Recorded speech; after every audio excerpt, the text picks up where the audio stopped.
Hello friends, welcome to Benny and Max Quiz Show. Today, we will have fun with questions and answers. Which animal says quack quack? Is it a cat?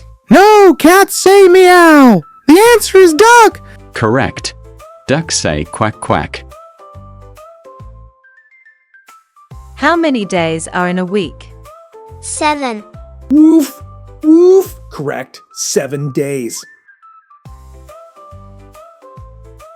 Which shape has 3 sides? Triangle. Yes, clever boy. Triangle has 3 sides. Which fruit keeps the doctor away? Apple. Yes, an apple. A day keeps the doctor away.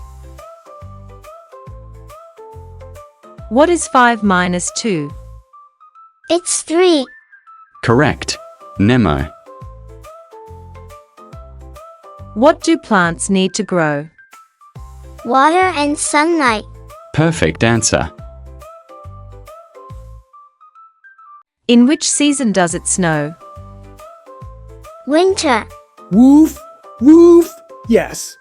Winter is cold and snowy. What comes after number 9? 10. Yes. You all did amazing today. Let's play again soon. See you next time. Don't forget to like and share.